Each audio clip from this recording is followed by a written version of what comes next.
Assalamualaikum warahmatullahi wabarakatuh. Perkenalkan, nama saya Arusima dengan NIM P2112520.051. Pada kesempatan kali ini, saya akan memaparkan materi mengenai titik didih. Nah, langsung saja kita ke pokok bahasan yang pertama, yaitu kenaikan titik didih. Titik didih suatu zat cair adalah suhu pada saat tekanan uap jenuh zat cair tersebut sama dengan tekanan luar. Titik didih normal adalah titik didih pada tekanan 76 cmHg. Nah, titik didih air murni pada tekanan 1 atmosfer adalah 100 derajat Celcius.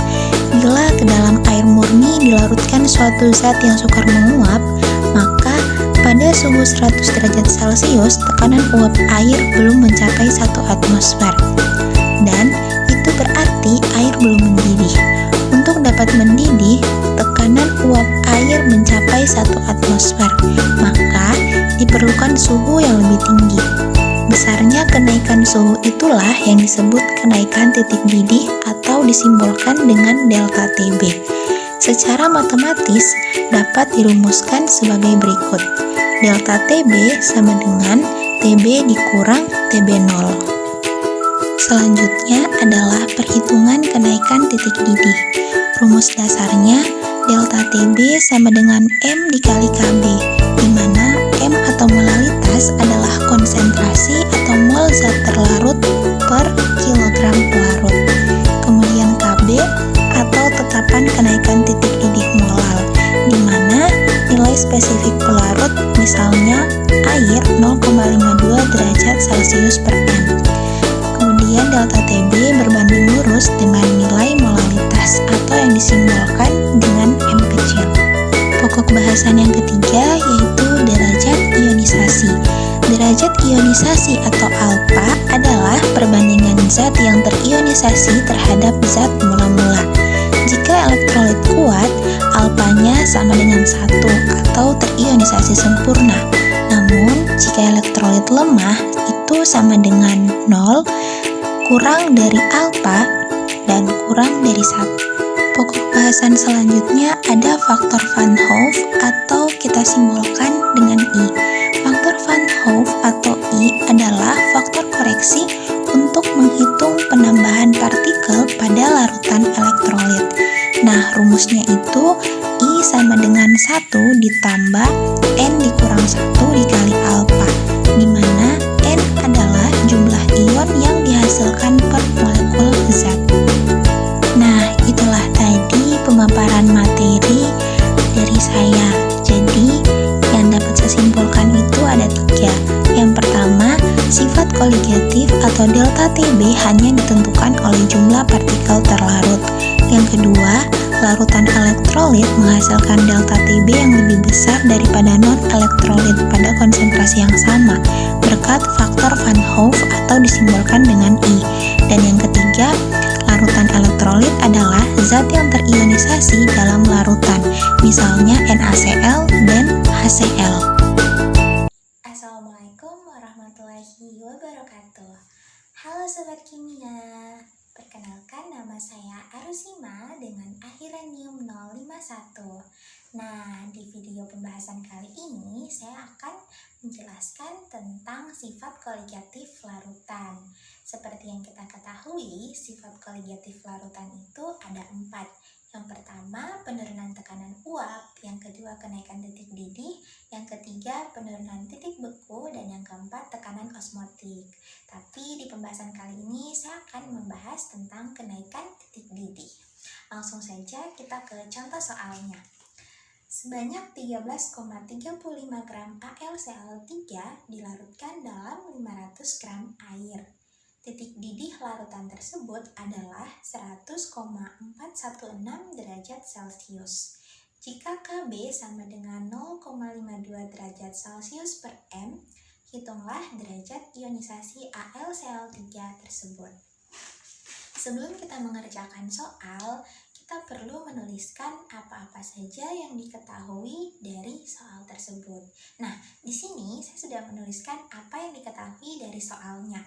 yaitu massa AlCl3 sama dengan 13,35 gram. Kemudian massa pelarut atau P sama dengan 500 gram. Titik didih larutan atau TB sama dengan 100,416 derajat Celcius dan KB sama dengan 0,52 derajat Celcius per M. Jadi yang ditanyakan di soal itu, hitunglah derajat ionisasi AlCl3 tersebut atau kita simbolkan dengan alfa. Nah, sebelum kita mencari derajat ionisasi, kita harus mengetahui berapa mR dari larutan AlCl3. Nah, di sini saya sudah menuliskan mR dari larutan AlCl3, yang dimana mR sama dengan 1 dikali 27 ditambah 3 dikali 35,5. Itu sama dengan 133,5.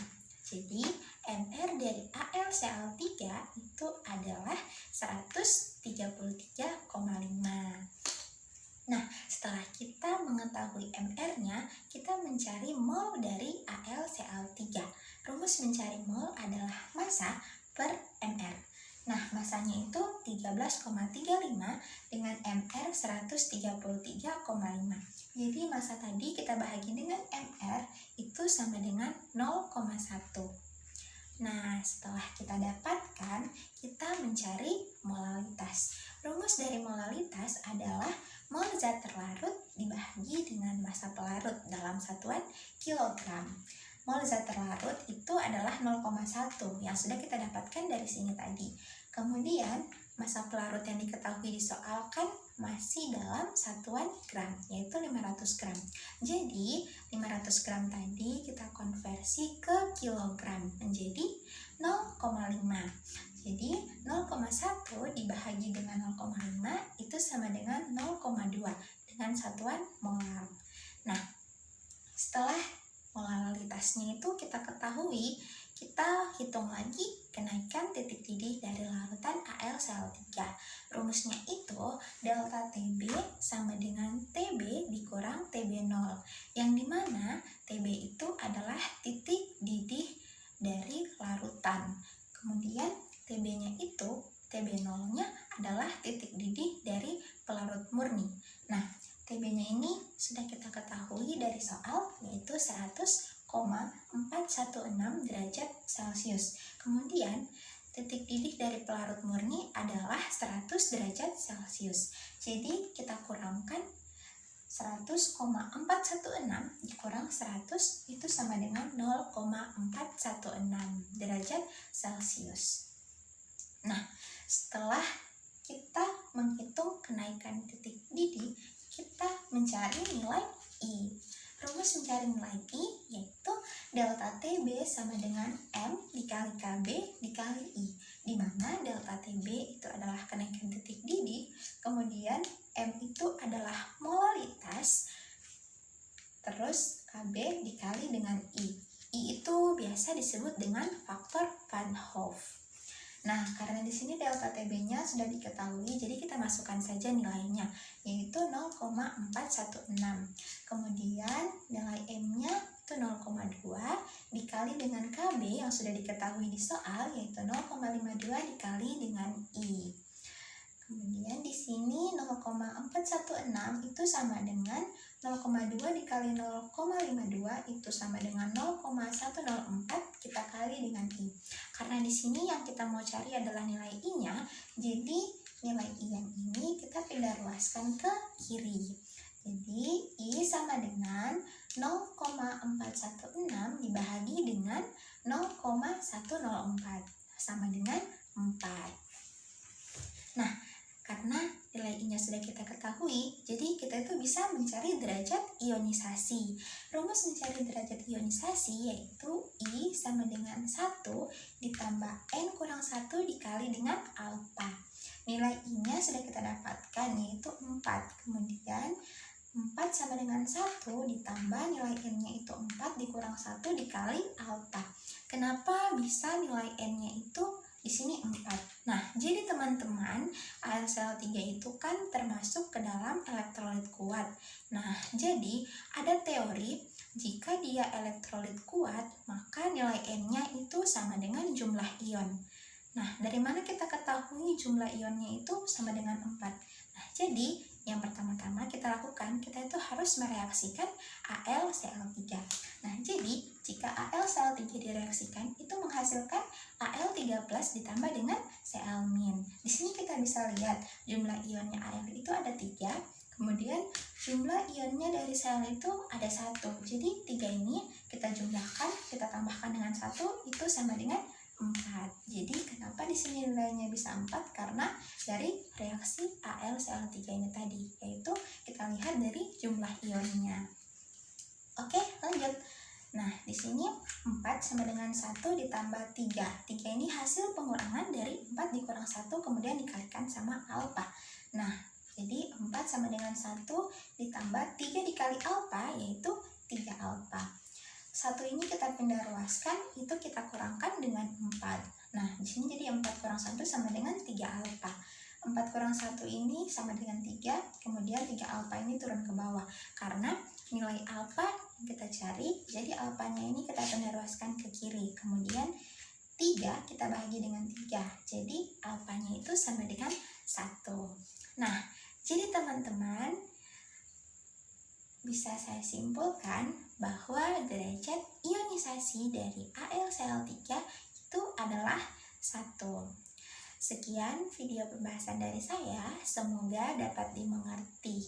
Lebih dan kurangnya saya mohon maaf. Saya akhiri, wabillahi taufiq wal hidayah. Wassalamualaikum warahmatullahi wabarakatuh.